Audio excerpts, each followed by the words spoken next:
all. Good morning to everyone. The previous lecture or Saturday's lecture was discussed about the Gibbs-Helmholtz equation. Okay, आपण Gibbs Helmholtz equation आपण पाहिलं होतं आणि यावर बऱ्याच क्वांटिटी काय आहेत डिपेंड आहेत. ओके, आता आपण बघू application of Gibbs-Helmholtz equation. Okay, त्याचे अप्लिकेशन काय काय आहेत हे जे आपण इक्वेशन बघितलं. ओके, कुठली गोष्ट सायंटिफिकली जर प्रूव्ह झाली तर त्याचे अप्लिकेशन सुद्धा आपल्याला द्यावे लागतात. ओके, तर पहिले बघू आपण first application of Gibbs-Helmholtz equation, that is a calculate the EMF of reversible cell. Okay, जी आपण reversible cell असते, that is a reversible cell असेल किंवा जेव्हा रिव्हर्सिबल रिएक्शन असेल, आपला जो ड्राय सेल असतो, ड्राय सेल, याच्यामध्ये काय असतं कंटिन्युअस ऑक्सिडेशन रिडक्शन रिएक्शन होत असते. ओके, आणि सेल जरी म्हटला तर तो काय करतो एनर्जी प्रोड्यूस करतो. ओके, म्हणजे chemical energy is converted to electrical energy. तर हे आता बघायचं आपण त्याचं फंक्शन काय आहे. आपण ईएमएफ रिव्हर्सिबल सेलचा ईएमएफ आपण कॅल्क्युलेट करू शकतो. त्यासाठी काय फॉर्म्युला आहे, तर तो जो फॉर्म्युला आहे तो आता आपण बघू. The decrease of free energy produce by passage of NF coulomb of electricity through a reversible cell is given by. Okay, म्हणजे आता आपला जो सेल आहे, ओके, जसं असं आपण यूज करतो तसं काय त्याची पॉवर काय होती हळूहळू कमी होती. ओके, म्हणून खाली दिलेलं आहे decrease in free energy produce by passing of NF coulomb of electricity through reversible cell is given by. त्याचा जो काही फॉर्म्युला आहे तर that is a negative delta G equal to NAF. आता हे वरचे ज्या इक्वेशन मध्ये क्वांटिटी दिलेल्या आहेत त्या क्वांटिटी काय काय आहेत ते आता आपण बघू. N means number of electron lost or gain. मी तुम्हाला आत्ताच बोललो की ज्यावेळेस जो ड्राय सेल असेल किंवा जो सेल असेल त्याच्यामध्ये एकतर इलेक्ट्रॉन एक मेटल इलेक्ट्रॉन देतो, दुसरा घेतो, कंटिन्युअस त्याच्यामध्ये ऑक्सिडेशन रिडक्शन रिएक्शन होत राहते आणि इलेक्ट्रॉनचा फ्लो होत असल्यामुळं त्याच्यामध्ये इलेक्ट्रिसिटी काय होते जनरेट होते आणि तीच इलेक्ट्रिसिटी आपण आपले इन्स्ट्रुमेंट चालवण्यासाठी आपण वापरतो. त्याचा जो काही फॉर्म्युला आहे तो फॉर्म्युला आहे minus delta G equal to NAF. Okay, what is N? N means number of electron lost or gain. Okay, then what is E? EMF of reversible cell, electromotive force of reversible cell. The next quantity F, Faraday of electricity. हे तुम्हाला माहिती असेल 12th मध्ये सुद्धा आपण पाहिलं असेल. 1 Faraday is equal to 96,500 coulomb. Okay, कधी तुम्हाला MCQ मध्ये क्वेश्चन येऊ शकेल 1 Faraday equal to dot dot dot. ठीक आहे, तर 96,500 coulomb. आता putting this value of delta G in Gibbs Helmholtz equation, जे आपण गिब्स-हेल्महोल्ट्ज इक्वेशन पाहिलं कालच्या लेक्चरला,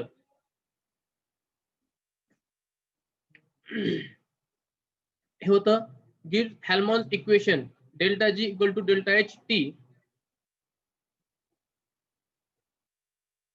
del G upon dt at a constant pressure. Okay, आणि खालचं जे तुमचं at a constant volume with work function. Okay, आता या इक्वेशन मध्ये आपल्याला डेल्टा जी ची जी काही व्हॅल्यू मिळाली ती डेल्टा जी ची व्हॅल्यू आपण याच्यामध्ये पुट अप करायची. मग ते गिब्स-हेल्महोल्ट्ज इक्वेशन काय होईल, तर delta H equal to del in bracket delta G upon dt at a constant pressure म्हणून EF. आता बघा ही जी EF डेल्टा जी ची व्हॅल्यू आपल्याला काय करायची इथं पुट अप करायची. Delta G equal to NAF. Okay, मग हा EF आपण डेल्टा जीच्या ठिकाणी टाकला आणि N हा इक्वल म्हणजे एन्थॅल्पीच्या समोर घेतला म्हणून delta H minus NFT. F means Faraday electricity, N means number of electron gain or lost. ठीक आहे, आणि DE upon dt at a constant pressure he value Gibbs equation मधून आपल्याला गिब्स-हेल्महोल्ट्ज इक्वेशन मधून आपल्याला आली. ओके, म्हणून आता काय केलं मी डेल्टा H हा इक्वल साइनच्या बाजूला घेतलं म्हणून minus delta H upon N F plus T हा जसा तसा common T D upon D T at a constant pressure. तर मित्रांनो here E is given EMF of reversible cell. Okay, तर हा जो काही ई आहे तर हा आपण रिव्हर्सिबल सेलची जी काही एनर्जी आहे ती आपण या गिब्स हेल्महोल्ट्ज इक्वेशन न काढू शकतो. तर मला विचारतील the application of Gibbs Helmholtz equation. मित्रांनो तर जे 3 अप्लिकेशन आहे. पहिलं अप्लिकेशन आहे calculate the EMF of reversible cell. Okay, next application if the standard potential of electrode is known. म्हणजे इलेक्ट्रोडचं स्टँडर्ड पोटेन्शियल आपल्याला जर माहित असेल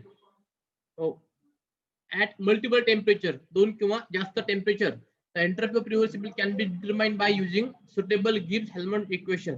तर मित्रांनो केमिकल पोटेन्शियल जर स्टँडर्ड इलेक्ट्रोड पोटेन्शियल जर आपल्या इलेक्ट्रोडचं माहिती असेल ऍट अ डिफरंट टेम्परेचरला तर त्याचा एंट्रोपी सुद्धा आपण काय करू शकतो काढू शकतो. आणि एंट्रोपीची एक डेल्टा एच ही टर्म त्या इक्वेशन मध्ये समाविष्ट आहे म्हणून ते सुद्धा आपण काढू शकतो. ओके, तर हे लक्षात घ्या. पहिलं आपण काढतो EMF ऑफ रिव्हर्सिबल सेल. दुसरं काढतो आपण जर त्याचं स्टँडर्ड इलेक्ट्रोड जर स्टँडर्ड पोटेन्शियल आपल्याला जर माहिती असेल तर त्याचं आपण एन्थॅल्पी सुद्धा आपण काय करू शकतो सॉरी एंट्रोपी आपण काय करू शकतो काढू शकतो. Okay, then last calculate the enthalpy change. The Gibbs-Helmholtz can be used for calculating entropy change by the enthalpy change occurring in isothermal reaction. जी काही आपली isothermal reaction जी होते म्हणजे काय इक्वल अमाउंट मध्ये म्हणजे रिएक्शन फॉरवर्ड अँड रिएक्शन जी काही आहे backward जी होती that is reversible sorry isothermal change. ते आयसोथर्मल चेंज मध्ये आपण एन्थॅल्पी with the help of Gibbs-Helmholtz equation याचा एन्थॅल्पी सुद्धा आपण काय करू शकतो कॅल्क्युलेट करू शकतो.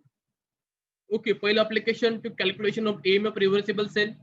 दुसरं द स्टँडर्ड पोटेन्शियल जर माहिती असेल इलेक्ट्रोडचं तर त्याचं आपण एंट्रोपी काढू शकतो. आणि तिसरं जर त्याचं आपलं त्याचा एन्थॅल्पी change in reversible isothermal reaction तर त्याचा एन्थॅल्पी सुद्धा आपण काय करू शकतो यानं काढू शकतो.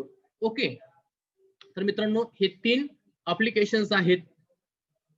आणि पुढे जे आपले इक्वेशन आहेत पुढल्या इक्वेशन साठी आपल्याला काही प्रॉपर्टी किंवा डेफिनेशन माहिती असणं आवश्यक आहे.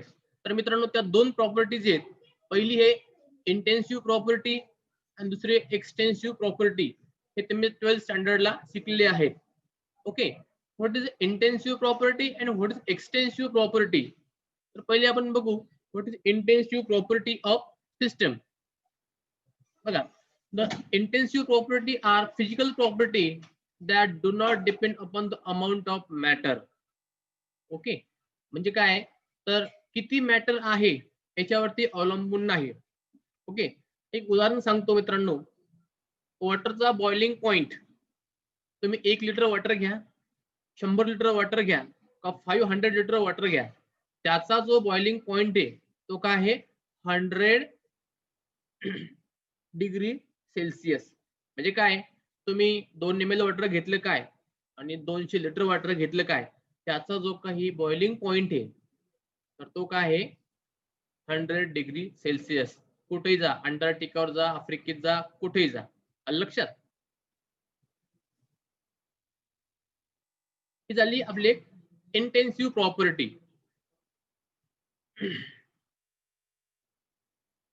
बघू आपण एक्सटेन्सिव्ह प्रॉपर्टी.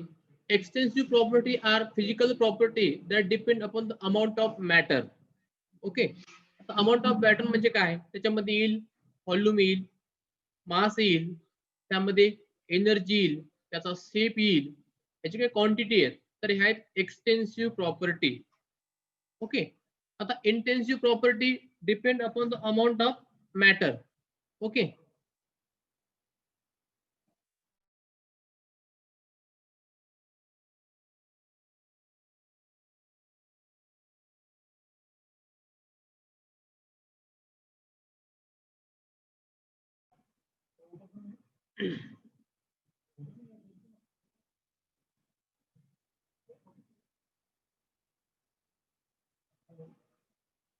कटलं. ही जी काही प्रॉपर्टी आहे मित्रांनो, एक्सटेन्सिव्ह आणि इंटेन्सिव्ह प्रॉपर्टी, तर ह्या दोन जी प्रॉपर्टी आहेत तर ह्या वेगवेगळ्या प्रॉपर्टी आहेत आणि ह्याच पुढे आपल्याला पुन्हा पुन्हा येणार आहेत. म्हणून तुम्हाला एक जनरल डिस्कशन मी एक्सटेन्सिव्ह प्रॉपर्टी म्हणजे काय आणि इंटेन्सिव्ह प्रॉपर्टी म्हणजे काय हे मी तुम्हाला सांगितलं. ओके, चला आपण पुढे जाऊ. आता एक सिंपल प्रॉब्लेम आहे.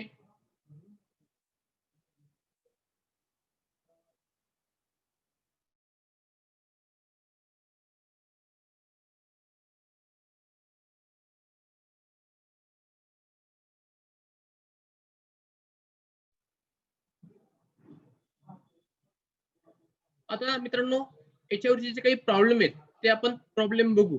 ओके, एक आपल्याला एक फ्री एनर्जी चेंज दिलाय, म्हणजे काय आपल्याला डेल्टा जी दिली फॉर द रिएक्शन. ठीक आहे, एक जनरल आपल्याला रिएक्शन दिली. रिएक्शन काय दिली? When silver is treated with mercury bromide to give silver bromide and mercury. एक सिंपल सी रिएक्शन आहे.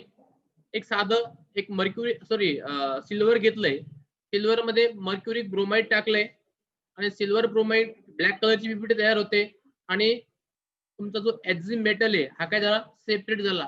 Is found to be minus 13,129.39 joule at 300 Kelvin and del G upon dp. सरळ सरळ फक्त आपली व्हॅल्यू दिलेली आहे. del G upon dp मी तुम्हाला सेपरेट टेम्परेचर दिलं नाही, फक्त डायरेक्ट इक्वेशनची व्हॅल्यू दिली आपल्याला, त्या टर्मची पूर्ण व्हॅल्यू दिली.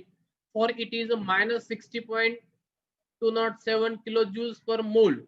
Find delta H for the reaction of 300 Kelvin.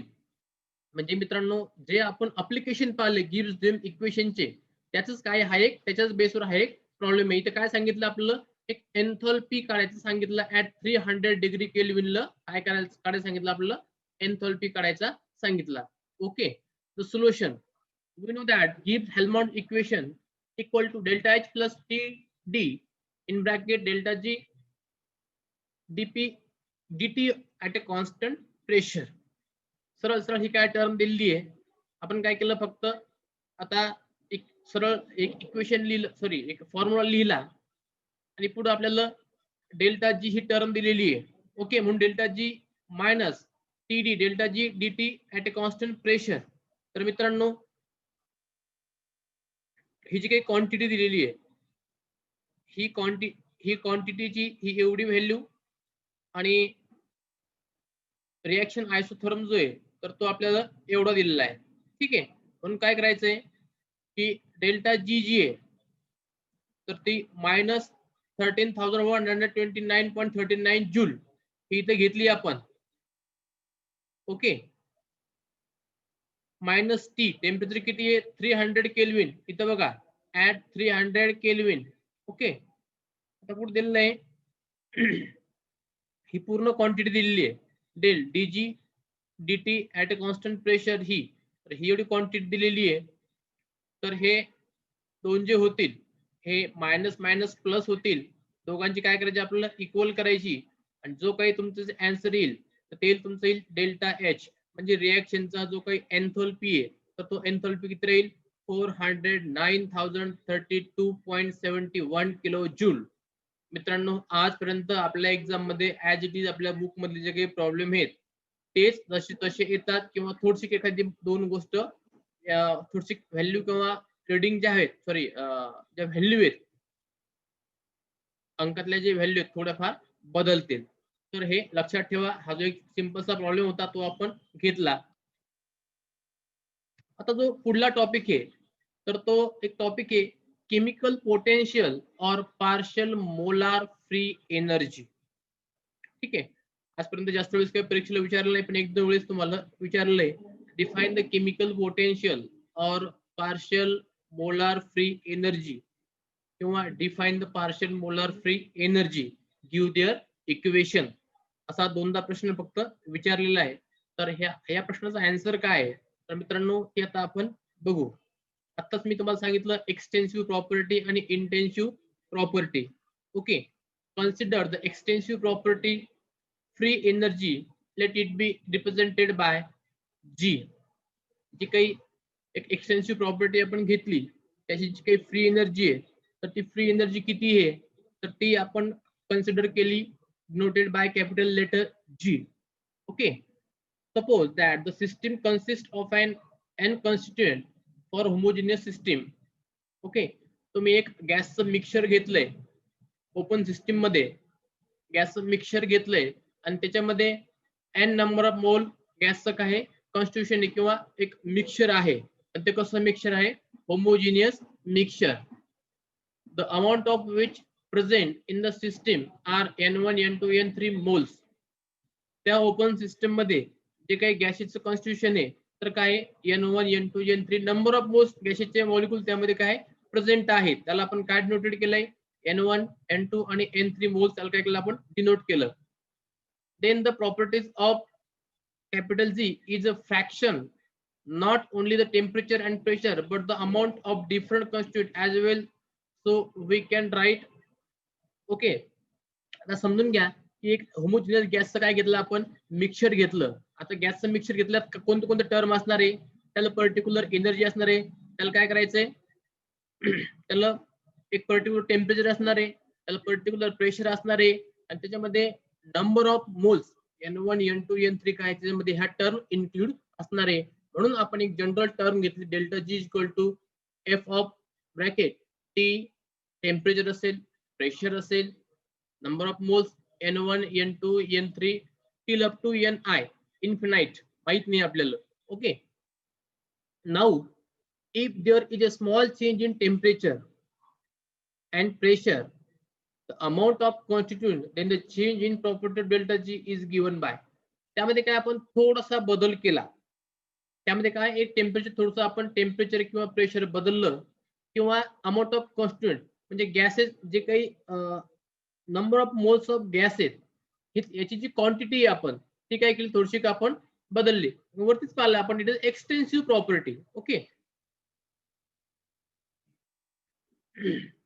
आपल्याला जे मिळणारे टर्म आहेत वरचं जे आपण इक्वेशन हे gives free energy sorry free एनर्जीचं जे इक्वेशन दिलेलं आहे TP N1 N2 N3 till up to Ni तर त्याला काय करायचं फक्त त्यामध्ये स्मॉल चेंज करायचं आहे. स्मॉल चेंज करायचं म्हणजे काय त्याला स्मॉल डी काय करायचं आहे डिफरन्शिएट करायचं. Small d denoted by it gives a small change in equation 1 quantity. Okay, आता याच्यामध्ये बघा del G upon del G upon del T. Okay, he term at a constant pressure and N1 N2 till up to Ni dt. Okay, इथं आपण temperature घेतलं म्हणून इथं dt येईल. del G upon del P at a constant temperature and number of constituent gaseous particle. Okay, इथं pressure आहे म्हणून आपण इथे काय घेतलं pressure plus del G initial mole constant then temperature pressure N2 N3 it gives a dN1. Okay, plus del G N2 at a constant temperature pressure N1 N3 dN2. हे काय तुम्हाला कळते का इथं काय केलं आपण फक्त टेम्परेचर बदललं pressure number of moles constant. इथं काय केलं आपण small change in pressure temperature constant number of moles constant. इथं काय केलं आपण जो initial mole of gas is constant initial mole of gas तो कॉन्स्टंट ठेवला तर तो बदलला तर टेम्परेचर प्रेशर पुढले number of various mole of gas sorry various mole of gases particle ते कॉन्स्टंट. असं कुठपर्यंत जावं लागलं आपल्याला till up to infinite. Okay, याला मित्रांनो इक्वेशन नंबर 2 हे जे आहे आपलं तर हे इक्वेशन नंबर 1 आणि याला इक्वेशन नंबर 2.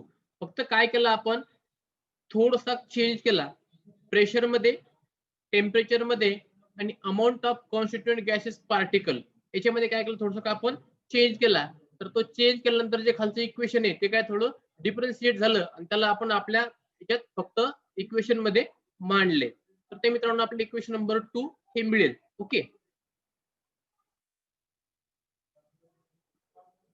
पुढे चला आता आपण on the right hand side the quantity gives the change in volume of G with the temperature and pressure. The composition are kept constant. The second quantity gives the change in value of G with pressure and temperature and concentration kept constant. The remaining quantities give the change in G with change in amount of constituent when the temperature, pressure, amount of other constituent are kept constant. जी मी तुम्हाला equation 2 सांगितलंय की फक्त आपण काय केलो की एक एक क्वांटिटी मध्ये थोडा थोडा बदल केला तर त्या एनर्जी मध्ये काय बदल झाला ते इक्वेशन आपण हे जे इक्वेशन होतं इक्वेशन नंबर 2 तर हे जे काय झालं इक्वेशन कसं कसं बदलत गेलं ते आपण आपल्या याच्यात भाषेत मांडलंय आपण that is equation number 2. Okay.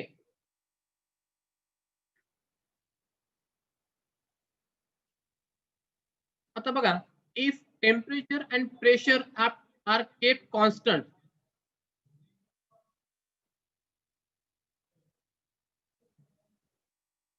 म्हणजे काय ना एक टेम्परेचरची व्हॅल्यू आपल्याला 0 घ्यावी लागेल आणि प्रेशरची व्हॅल्यू काय घ्यावी लागेल 0 घ्यावी लागेल म्हणजे सरळ सरळ del T and del P equal to 0.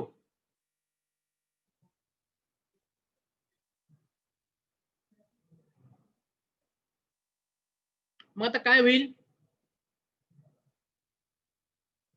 Del G at a constant temperature and pressure equal to plus del G N1 म्हणजे constituent particle of gases molecule. Okay. मग N1 असेल N2 असेल till up to Ni. Okay. Infinite number म्हणजेच काय तर हे जे equation मिळेल आपल्याला हे इक्वेशन काय होईल delta G del N1 at a constant temperature pressure N2 and N3 dN1 plus del G del N2 at a constant temperature pressure initial mole and next mole of constituent particle. Okay. तर हे आपल्याला मिळेल till up to इथे काय येईल तुमचं DNI infinite number of constant particle. Okay. Each derivative on the right hand side is called as partial molar property. म्हणजे हे जे काय आहे राईट हँड साइडचे जे इक्वेशन आहे त्याला म्हणायचं partial molar properties and is represented by putting the bar over symbol particular property. म्हणजे याला काय म्हणायचंय आता आपण सिम्बॉल याचा बदलू त्याला सिम्बॉल काय देऊ तर मित्रांनो G1 bar G2 bar first and second composition respectively. जो आपण जी फ्री एनर्जी होती तर पार्शियल मोलर प्रॉपर्टी मध्ये जी काही बदलणारी फ्री एनर्जी आहे त्याला आपण डिनोट केलं G1 बार आणि G2 bar for first and second composition. Okay.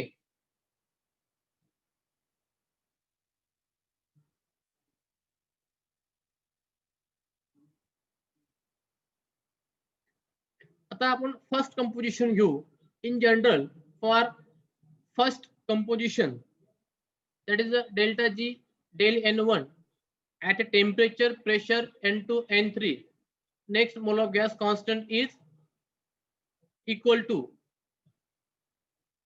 first G bar. okay noted by equation 4. याला काय आपण मग इक्वेशन नंबर 4 नाव देऊ. The quantity is called as partial molar free energy. The chemical potential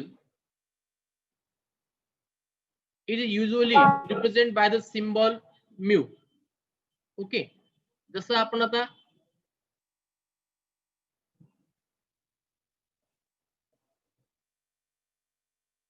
this quantity is called as partial molar free energy. जशी आपण G bar I तशीच initial composition तसं त्याचं second composition G2 bar is called as quantity partial molar free energy or chemical potential is usually represented by symbol mu. तर आता आपण symbolically representation घेऊ म्हणजे काय जे इक्वेशन मोठं आपल्याला दिसणार नाही सरळ त्यांनी काय पुढे सिम्बॉल वापरले. ठीक आहे. त्या G1 बारलाच काय म्हणायचंय म्यू. हा जे इक्वेशन आहे हे म्यू हे म्हणजेच काय खाली दिलेलं आहे mu equal to first component that is a G1 bar equal to del G upon del Ni at a temperature, pressure and number of gaseous constitution particle N1 आणि N2. Okay, and the equation number 5 now. Okay, for first composition, that is the DNI equal to, sorry, DNI minus 1 mole equal to mu equal to delta G at a temperature, pressure, initial mole and number of constant particles second, that is a constant. ठीक आहे, hence the chemical potential may be defined as, या equation वरून जे काही chemical potential आहे ते कसं define केलं ते आपल्याला खाली आपल्या त्यांच्या लँग्वेज मध्ये आपल्याला सांगितलंय. The chemical potential of constitution is a mixture of increase in free energy which takes place at a constant temperature and pressure when one mole of constitution is added to the system, keeping the amount of all other constitution is 1 mole of constituent is added to such a larger quantity of system that its composition remain almost unchanged. Okay, तर थोडक्यात हे काय सांगितलंय, तर मित्रांनो आपण एक glass भरून पूर्ण पाणी घेतलं, त्यात जर आपण अजून एक 2-3 ड्रॉप जर पाणी टाकलं किंवा थोडंसं 1-2 ml पाणी जर टाकलं, तर अमाउंट ऑफ वॉटर लेवल ही काय होते, वाढते. तसंच हेच या गॅसियस मिक्सचर मध्ये जर तुम्ही अजून एखादं गॅसियस मिक्सचर जर ऍड केलं तर निश्चित त्याच्या क्वांटिटी बदलतील, म्हणजे फ्री एनर्जी वाढेल. ओके, पण तिथं त्यांनी काय सांगितलं की temperature and pressure remain constant, पण अमाऊंट ऑफ एनर्जी काय होईल, वाढेल. तर यालाच म्हणायचं की chemical potential. Hence chemical potential may be define as, खाली जी डेफिनेशन दिलेली आहे ती डेफिनेशन. ओके, तर हे जे आहे, आणि जर आपण लार्ज अमाऊंट मध्ये जर आपण गॅसेस मिक्सचर एकत्र केले तर मित्रांनो सिस्टीम मध्ये फ्री एनर्जी काय होते, बदलते. बाकीची क्वांटिटी ऑलमोस्ट अनचेंज. ओके, तर मित्रांनो हे होतं chemical potential, sorry chemical partial और केमिकल पोटेन्शियल और पार्शियल मोलार फ्री एनर्जी. आता आपण पुढे येऊ. आता ते आपण जे सिम्बॉल घेतले ते सिम्बॉल आता आपण इथं G1 bar equal to mu, G2 bar equal to mu 2, ते आता आपण काय करू, इथं एकत्रित करू. म्हणून इक्वेशन जे 6-4J ते काय होईल, del G at a temperature and pressure remain constant म्यू1 dn1 प्लस म्यू2 dn2 till up to mu I dn I. इथपर्यंत इक्वेशन जाईल. याला इक्वेशन नंबर 6 नाव. For system define the composition represented by the number of moles of. आता त्या आपल्या composition मध्ये काय व्हेरियस मोल्स प्रेझेंट आहेत, denoted by n1 n2 till up to ni पर्यंत. ठीक आहे, from equation on integration gives, म्हणजे या सगळ्या इंटिग्रेशन म्हणजे काय, या सगळ्या क्वांटिटी आपल्याला काय करायची, आता एकत्र करायच्या. म्हणून इक्वेशन नंबर 6 काय होईल, तर G equal to Tn Tpn. आता हा कॅपिटल N जो आलेला आहे, हा N काय म्हणून वापरला की हे जे काही आपलं N1 N2 N3 हे जे काही व्हेरियस गॅसेसचं मिक्सचरचं जे नंबर ऑफ मोल्स प्रेझेंट आहेत त्याला डायरेक्ट सगळ्या टर्मला आपण काय केलं, कॅपिटल N कन्सिडर केलंय. ओके, दिलेलं आपलं N subscript N stand for constant composition, म्हणजे हे जे काही various number of moles of gases molecule आहेत तर ते काय आहे, एक सगळे आपण काय केले, एकत्र केले. म्हणून हिची इक्वेशन होईल, equation 6 become G equal to Tpn equal to N1 म्यू1 प्लस N2 म्यू2.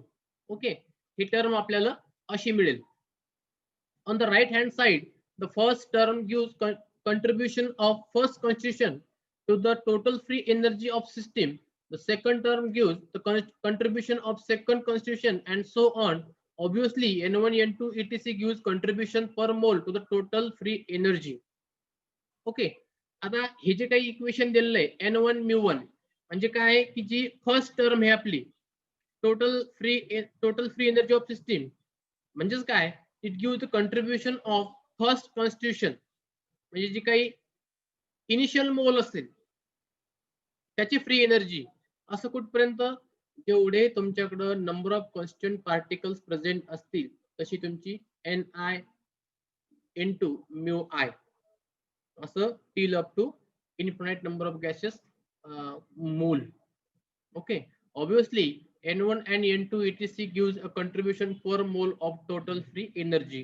आणि आपल्याला प्रॉब्लेम सॉल्व्ह करताना एक आपल्याला N ची व्हॅल्यू दिली असते, किती number of moles of gas आहेत त्याच्यावरून आपल्याला त्याची फ्री एनर्जी कॅल्क्युलेट करता येते. तर मित्रांनो हे होतं केमिकल पोटेन्शियल और पार्शियल मोलार फ्री एनर्जी. मित्रांनो आता हे एका मिनिटात आपलं जे झूम आहे हे आता आपलं बंद पडेल, त्याला परत लॉग इन करू नका. ठीक आहे, कारण की लॉग इन करण्याला आणि परत ते रिजॉइन करण्याला एक 10-20 मिनिटं आपले चालले जातात. ओके, तर मित्रांनो आज आपण पाहिलं application of Gibbs Helmholtz equation आणि केमिकल पोटेन्शियल और पार्शियल मोलार फ्री एनर्जी. तर हे दोन इक्वेशन आज आपण पाहिले. उद्या आपण बघू गिब्स जेमिन इक्वेशन. ठीक आहे, तर धन्यवाद.